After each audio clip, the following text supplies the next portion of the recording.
우리에게 주시는 말씀은 마태복음입니다. 4장 1절부터 11절까지 말씀입니다. 신약성경 4쪽에 있습니다. 마태복음 4장 1절로 11절까지 말씀입니다. 우리 한 절씩 교독하시겠습니다. 그때 예수께서 성령에게 이끌리어 마귀에게 시험을 받으러 광야로 가사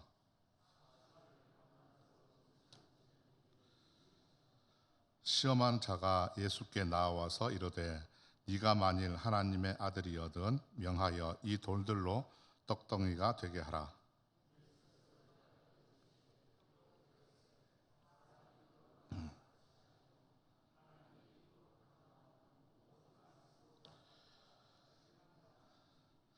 이에 마귀가 예수를 거룩한 성으로 데려다가 성전 꼭대기에 세우고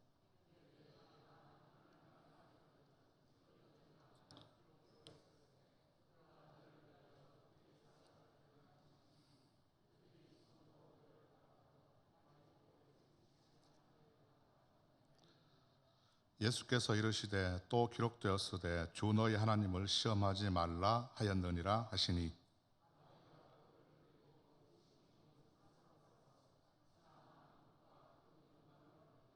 이르되 만일 내게 엎드려 경배하면 이 모든 것을 내게 주리라.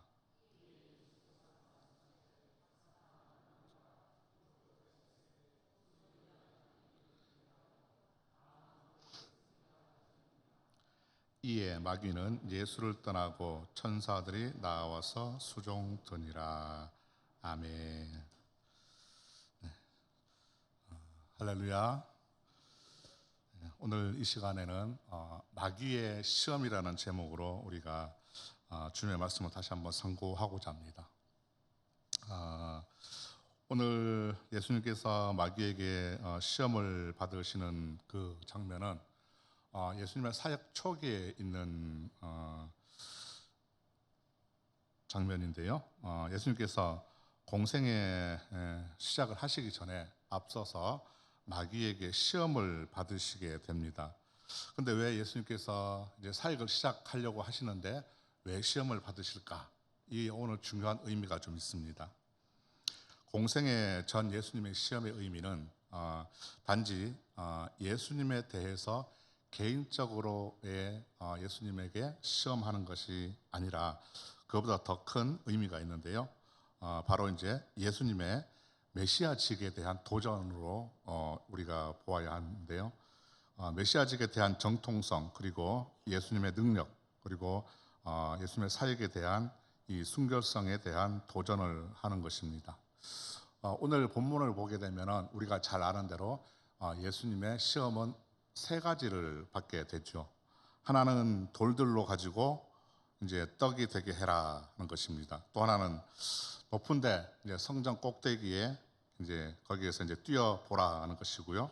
또 마지막 하나는 마귀에게 이제 엎드려 경배하라 이겁니다. 예수님은 성령에게 이끌려서 시험을 받으시기 위해서 광야로 가시게 됩니다. 예수님을 이 광야로 이끄신 성령은 예수님을 동정녀의 몸에서 태어나게 하셨죠. 그리고 하나님의 아들인 것을 증거하신 분이십니다. 이 성령께서 예수님을 사탄의 시험대 앞으로 인도하시게 되죠. 예수님은 공생애를 시작하시기 전에 반드시 거쳐야 할 이 시험입니다. 그래서 이제 사탄이 시험이었기 때문에 이제 광야로 가시게 됩니다.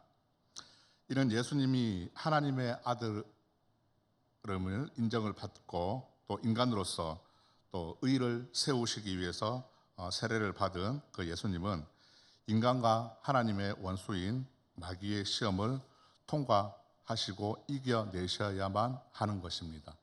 그래야만 예수님은 하나님과 마귀의 인정을 받으시면서 진정한 메시아로서의 공생애를 시작할 수 있게 됩니다. 이런 예수님도 마귀에게 시험을 받으셨죠. 성도가 믿음으로 살려고 할 때는 언제든지 우리가 마귀의 시험 있고 또 이 시험을 이겨내야 한다는 것을 우리에게도 가르쳐 주는 말씀입니다. 예수님께서 시험을 받으신 장소는 우리가 잘 아는 대로 광야죠. 이 광야는 마귀들이 활동하는 장소이기도 합니다. 그런데 여기서는 이스라엘이 광야 40년과 관련이 되는 곳입니다. 출애굽한 이스라엘 백성들은 이 광야 생활에서 시험에 빠져가지고 다 죽고 이제 새로운 세대가 가나안 땅에 들어갔습니다. 그러나 예수님의 광야는 들어갔지만은 예수님은 이 광야의 시험을 이기고 메시아로서의 사역에 시작하셨던 것입니다. 오늘 예수님을 시험한 시험자는 바로 이제 마귀죠. 마귀, 사탄. 이거를 이제 마귀나 사탄을 헬라어로 보게 되면은 디아볼로스라고 합니다. 어떤 뜻이냐면은 대적자라는 뜻이 있습니다. 대적자. 이 마귀 사탄은 타락한 천사입니다. 신약에 보면은 이 마귀를 이 세상의 임금으로도 표현하기도 합니다. 그리고 이제 최후의 심판 때는 영원한 형벌을 받을 그 존재가 마귀죠. 이 사탄은 구약 성경에 나타난 것처럼 어떤 일을 하는 것입니까? 보게 되면 하나님께 거짓말하고 또 헐뜯고 거짓말하고 또 거짓을 꾸미는 그런 일을 하는 것이 이제 마귀입니다. 그래서 이제 예수님께서는 제자들이 사탄을 이기기 위한 그 믿음을 위해서 기도했습니다. 그리고 이제 제자들에게 시험에 들지 않게 해달라고 또 하나님께 기도해라 그러면서 이제 제자들에게 가르치셨죠. 또 이제 마지막 때에 이제 사탄은 적그리스도를 보내 가지고 많은 사람들을 미혹하게 할 것입니다. 또 그리고 하나님의 백성들을 핍박할 것입니다. 왜냐하면은 이 마귀는 자기 때가 얼마 남지 않았다는 것을 알고 있기 때문에 그렇죠. 예수님이 시험을 받으러 가실 때 40일을 밤낮으로 금식하신 후입니다. 이 40일은 모세가 시내산에서 아무 음식도 먹지 않고 십계명을 받을 때를 연상케 합니다. 또 엘리야의 갈멜산 그 사건 후에 40일간 금식한 사건과 일치하게 됩니다. 뿐만 아니라 이스라엘 백성이 광야에서 40년간 생활했던 것과 연관이 되죠. 예수님과 이스라엘 백성들에게는 공통점이 있습니다. 그 두 이스라엘과 예수님의 공통점은 모두가 배고픔 속에서 이 굶주림 속에서 교훈을 얻었다는 것입니다. 그리고 이제 광야에서 자신에게 주어진 일을 준비하기 위한 그 시간을 가지기도 했다는 것이죠. 그 중에서 이제 가장 중심이 되는 것은 어쨌든 이 시험이 하나님의 계획에 따른 것이라는 점입니다. 이스라엘은 이 애굽에서 구원을 받은 후였습니다. 그리고 예수님은 세례를 받은 후에 각각 자기에게 주어진 일을 준비하기 위해서 필요한 순종과 충성을 증명하려는 시험을 받았던 것이죠. 예수님이 40일을 금식을 하셨는데 이 40이라는 숫자는 이스라엘의 역사와 관련해 가지고 아주 중요한 의미가 있는데요. 이 40이라는 숫자는 인간의 고통이나 또한 하나님께 징벌이나 또 연단을 통한 인내 그리고 완성 뭐 이런나 아니면은 인간의 최대한 극한 그런 상황을 표현할 때 아주 힘든 상황을 표현할 때 최대한의 극한 상황을 표현할 때 하나님의 준비 기간 뭐 이런 여러 가지 의미로 40이라는 숫자가 사용이 되기도 합니다. 광야에서 겪으신 이 40일간의 예수님의 금식 기간은 광야에서 40년을 보낸 이스라엘의 험난한 시기를 생각나게 하죠. 그리고 시내산에서 모세와 엘리야가 40일간 금식도 생각이 납니다. 어쨌든 이렇게 40은 서로 연관성을 가지고 있다는 것이죠. 오늘 말씀을 한번 들여다보려고 합니다. 마귀가 시험에 앞서 가지고 예수님을 부르고 있습니다. 네가 만일 하나님의 아들이여든이라고 불렀습니다. 네가 만일 하나님의 아들이여든 어떻게 보면은 상당히 건방진 표현 같습니다. 시험하는 자가 그 대상을 부를 때 시험에 오늘 대상의 약점을 노리고 부르는 것입니다. 이 표현은요, 마귀의 특성을 마귀가 어떤 것인지 마귀가 어떤 특성을 갖고 있는지 잘 보여주고 있는 것입니다. 바로 이제 상대방의 약점을 잡아가지고 마치 우리가 이제 상처가 나게 되면은 그 상처난 부위를 잔인하게 후벼 파는 것과 같은 것입니다. 시험 받는 예수님의 입장에서는 그 마음에 상처를 주는 것이거든요. 어린아이들에게 약을 올리면은 어떨까요? 화를 내다가 막 울어버립니다. 예수님의 마음도 상처를 받게 되는 것입니다. 이 말은 예수님의 사역에 앞서가지고 이제 각오를 다진 그 마음에 신념과 자세를, 뿌리를 완전히 흔드는 그런 말입니다. 시작부터 너무 센 태풍이 몰아치는 것이죠. 아마 믿음이 약한 사람 같으면은 이런 생각이 들 겁니다. 에이, 관둘까? 시작하지 말까? 하는 그런 포기하는 생각을 가지게 하는 말입니다. 어떤 일에 대해서 낙심하거나 체념하게 만드는 일이죠. 말입니다. 사역을 시작하기 전에 예수님의 각오를 완전히 뒤흔드는 말입니다. 사탄이 하는 일이 이런 겁니다. 사람의 약점을 노려가지고 인간의 마음에 이런 것들이 들어가게 하는 것입니다. 그러나 우리 인간의 마음은 하나님께서 여호수아에게 말씀하신 대로 강하고 담대해야 하는 것입니다. 예수님은 분명히 하나님의 아들인데 사탄은 이렇게 얘기했습니다. 네가 만일 하나님의 아들이어든이라고 했습니다. 여기서 이어든이라는 말이 있습니다. 이것은 만일입니다. 만약이라는 말입니다. 가정이라는 것이죠. 네가 만약 하나님의 아들이어든. 그런데요, 여기서 마귀는 사실은 예수님이 하나님이신 것을 알고 있었습니다. 그런데 마귀는 예수님의 신성을 부정하려고 하는 것이기 때문이죠. 첫 번째 시험은 마귀가 돌들로 떡덩이가 되게 하라고 했습니다. 이것은 메시아로서의 능력을 가진 예수님 자신을 위해서 하나님의 신적인 능력을 사용하는 시험입니다.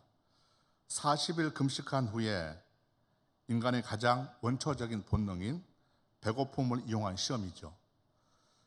그에 대한 이 예수님의 답은 바로 사람이 떡으로만 살 것이 아니요 하나님의 입으로부터 나오는 모든 말씀으로 살 것이라고 말씀을 하셨습니다. 예수님은 자신의 그 메시아직에 대한 변론도 하지 않으셨습니다. 어떤 항변도 하지 않으셨습니다. 사탄의 요구에 대해서 별다른 반응도 보이지 않고 그냥 가장 원초적인 문제를 말하게 됩니다. 이로써 사탄의 악한 동기를 물리치게 되는 것이죠. 떡을 가지고 떡을 만들어 보라는 그 사탄의 유혹 그 자체보다도 그것으로 사탄은 메시아 직을 증명하라는 것이 문제였습니다. 이 메시아 직은 기적을 행해서 능력을 증명하는 것이 아니라 예수님께서 인간의 대속의 희생을 통해서 사랑을 실천하는데 우선으로 목표가 있었던 것입니다. 한마디로 얘기하면은 예수님은 저 대신 우리 대신 십자가에서 죽으신 사랑을 행하는 것이 우선이었던 것입니다. 또 하나는 떡을 만들어 가지고 당장 배고픔, 이 허기짐을 해결하는 그 자체가 잘못된 것은 아니지만은 예수님은 메시아로서 지금 그것보다도 더 급한 문제를 해결하는 것입니다. 즉 말씀의 선포와 실천이 더 중요하다는 것을 강조하는 것입니다. 배고픔을 이용해 가지고 이 메시아의 가치관과 자세를 흔들려는 마귀의 이 작전을 물리치셨던 것이죠.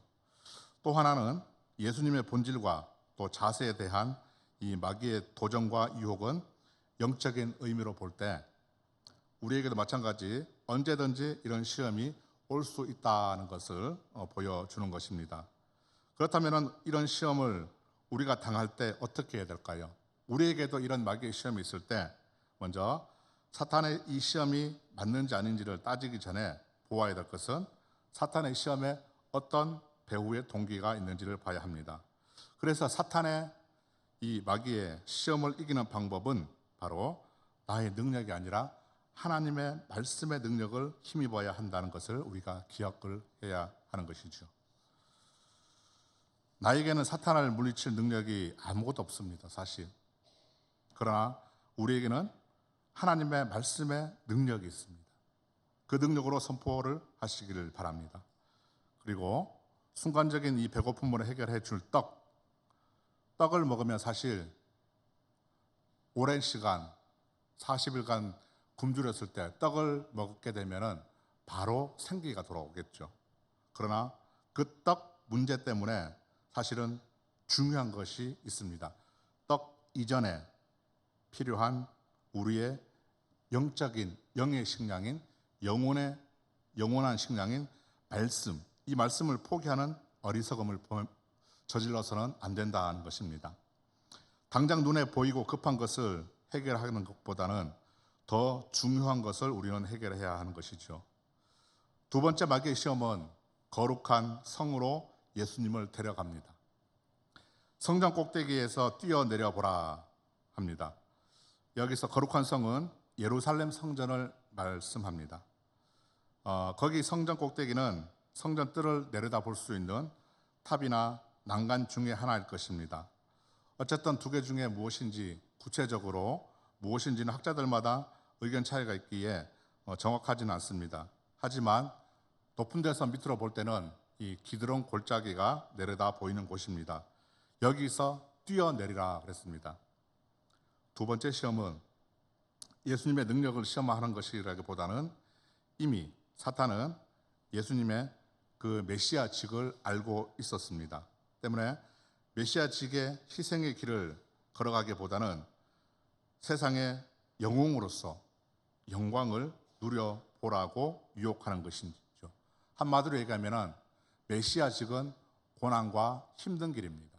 그 힘든 길 가지 말고 고생길 가지 말고 세상에서 영웅 대접하더라, 그런 것이 더 좋지 않을 것이냐 하는 것이죠. 만약 예수님이 세상에서 영웅 대접받기를 원하셔가지고 뛰어내렸다 가정을 하면은 예수님은 정말로 허영과 야심에 찬 많은 추종자들을 모을 수 있는 좋은 계기가 될 수 있었을 것입니다. 예수님이 뛰어내리시면 그가 너를 위하여 그의 사자들을 명하셔서 손으로 너를 받들어 다치지 않게 할 것이라고 유혹합니다. 이것은 예수님께서 성경의 말씀으로 대답하셨기 때문에 마귀도 성경 말씀으로 시험한 것이죠. 이 시험도 마찬가지로 마귀의 말대로 했다면은 아마 예수님은 유대인들에게 큰 환영을 받았을 것입니다. 그러나 메시아의 길은 좋은 길이 아닌 것이죠. 허영의 길이 아닌 것입니다. 이 두 번째 시험은 기적 같은 것을 보여주어서 추종자들의 추앙을 받거나 또 자신 스스로의 능력을 시험해 보는 것이었습니다. 이렇게 예수님은 두 번째 시험을 물리치시고 마귀에게 말씀합니다. 하나님을 시험하지 말라고 했습니다. 예수님은 하나님에 대한 믿음을 가지고 있었기 때문에 더 이상 너는 하나님을 시험하지 말라고 하는 것이죠. 그런데 또 마귀는 예수님을 시험하게 됩니다. 세 번째, 이제 마지막 시험입니다. 이번에는 예수님을 데리고 높은 산에 올라가서 천하 만국을 다 보여주면서 만일 내게 엎드려 경배하면은 이 모든 것을 다 주겠다. 사탄은 마지막으로 유혹에 넘어올 것 같은 가장 좋은 카드를 꺼내듭니다. 제일 좋은 미끼를 던지는 것이죠. 자신의 능력을 사탄의 탐욕과 결탁해서 악용하는 것입니다. 여기에는 두 가지 면이 있습니다. 하나는 철저하게 마귀는 자기의 정체성을 오해했다는 것입니다. 세상을 다 보여주면서 이것 다 보여주겠다고 했습니다. 그런데 마귀는 세상의 주인이 아니죠. 세상의 창조자가 아닙니다. 그러니 마귀는 경배받을 대상이 될 수 없습니다. 그리고 마귀는 언제 없어질지 멸할지 모를 존재인 것입니다. 악의 세력은 제한적이고 한시적입니다. 잠시 있는 것입니다. 자기도 언제 없어질지 모르는데 남에게 영광을 주겠다는 축복을 약속하는 것은 사실 맞지 않는 것이죠. 그러면서 이에 예수께서 사탄아 물러가라 이렇게 명하십니다. 사탄은 이제 시험하는 자격을 잃어버리고 이제 추방을 당하게 됩니다. 너는 주 너희 하나님을 경배하고 다만 그를 섬기라고 말씀을 하셨습니다. 하나님을 섬겨야 할 이유가 무엇일까요? 하나님만이 그분만이 세상을 만드신 창조자이기 때문입니다.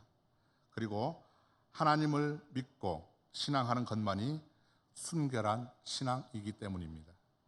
왜냐하면 예수님만이 참 신이고 유일신이고 정의이기 때문에 그렇습니다. 그러면 왜 우리에게는 하나님 신앙만 참 신앙일까요? 예수님만이 우리의 구원을 약속하셨습니다. 사도행전 말씀에 다른 이로서는 구원을 주신 일이 우리에게 없다고 말씀을 하셨죠. 예수님만이 우리에게 구원을 약속하셨습니다. 또 인간의 구원을 행할 능력이 있기 때문에 그렇습니다. 예수님의 추방 명령에 마귀는 예수님을 떠나게 되는데요. 그런데 이 마귀는 영원히 떠났을까요? 그렇지 않습니다. 예수님이 약해질 때를 기다리면서 잠시 물러난 것뿐이죠. 사탄의 시험은 항상 우리 곁에 지금도 있습니다. 베드로전서 5장 8절 말씀에 근신하라 깨어라 너희 대적마귀가 우는 사자같이 두루다니면서 삼킬 자를 찾는다고 말하고 있습니다. 마귀는 최후의 심판 그날까지 계속해서 예수님과 교회를 대적할 것입니다. 그러니 우리는 그 대적에 맞서서 하나님의 말씀의 능력을 행해야 합니다. 그러기 위해서는 우리는 하나님의 말씀으로 꽉 채워지고 말씀으로 살아가야 할 것입니다. 마지막으로 보면 사탄이 오늘 예수님을 유혹을 했는데 어떻게 유혹을 했는지 한번 그 유혹했는 방법을 한번 살펴보도록 하겠습니다. 마귀의 첫 번째, 두 번째 시험이 이제 무산됩니다. 그리고 마지막 마귀는 최고의 시험이라고 히든 카드를 꺼내 들었습니다. 인간의 가장 세상적인 기쁨, 또 쾌락적인 것을 보장해 주고자 했던 것입니다. 이로써 자기와 마귀는 합치자고 예수님께 권합니다. 사탄의 첫 번째 시험, 이것은 인간의 물리적 약점을 노린 것입니다. 두 번째 2차 시험은 정신적인 허영을 시험한 것이죠. 세 번째 3차 이 시험은 가장 본질적인 시험입니다. 신앙의 가장 본질적인 영적으로 신앙의 문제를 시험한 것입니다. 무엇을 얘기하는 것입니까? 이렇게 사탄의 시험은 1차, 2차, 3차 갈수록 점점 더 수위와 강도가 강해진다는 것을 볼 수 있게 됩니다. 사탄은 이런 존재입니다. 마귀가 메시아에게 도전하면서 유혹의 미끼로 세상의 쾌락과 통치권을 주겠다고 약속을 했습니다. 그런데 이것은 사탄의 거짓이죠. 이 거짓에 속지 말아야 하는 것입니다. 예수님께서는 이 모든 시험을 물리친 것은 바로 성경의 말씀이었습니다. 바로 성령의 검으로 능히 마귀를 물리치셨습니다. 예수님조차도 마귀에게 시험을 당하셨습니다. 이것은 우리에게도 역시 사탄의 유혹에 늘 노출되어 있다는 것을 우리가 알게 됩니다. 베드로전서 5장 9절 말씀입니다. 너희는 믿음을 굳게 하여 그를 대적하라. 이는 세상에 있는 너희 형제들도 동일한 고난을 당하는 줄을 알미라고 말씀합니다. 하나님의 말씀으로 우리의 믿음을 굳건하게 해서 우리를 호시탐탐 노리고 있는 마귀를 대적할 수 있기를 소망합니다. 기도하겠습니다. 하나님, 사탄은 항상 우리를 노리고 있습니다. 하나님의 말씀으로 무장하게 하셔서 우리의 대적을 물리쳐 하나님께 영광 돌리는 삶이 되게 하여 주옵소서. 예수님의 이름으로 기도드립니다. 아멘.